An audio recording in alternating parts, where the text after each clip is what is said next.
Let's go! Para ang taon. Yan, dami. Ito yung, tingnan nga daw natin kung anong ginagawa ni Eric.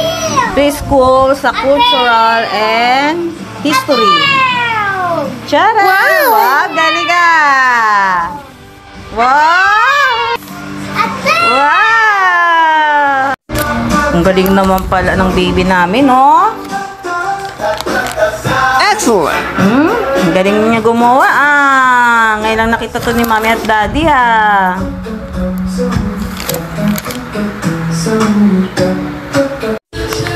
Galing, Galing naman pala ng baby namin, no? Very good! May fish, may turtle. Galing, Next, language, arts, and English. Galing naman pala, Ang ganda ng iya.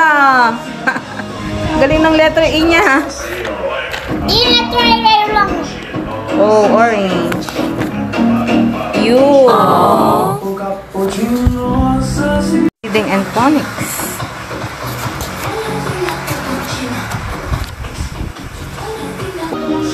Galing naman ang pala ng baby ko. Hindi niya lang nakukwento. May araw siya paakyat. May pataas yung araw. Ngayon, may circle yung magkakaparehas. May circle yung dalawang sombrero. May circle yung dalawang orange. May circle yung dalawa. At may circle yung dalawa. At saka, ay, magaling! Galing pala. Nice!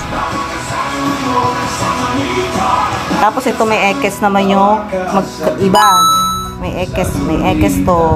Ekesan niya yung magkaiba. Yung toothbrush at toothpaste. Great! Yung eye, tsaka glass. Yung paper, at saka yung pencil. Hair, at saka yung palm. Next. World science.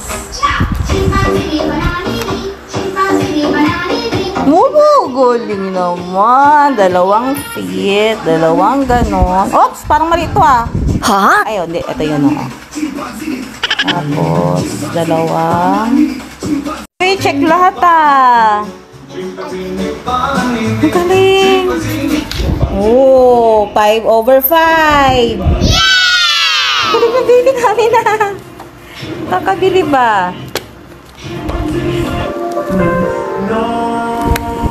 Next, tingnan natin sa math. Kung marunong ang baby natin sa math.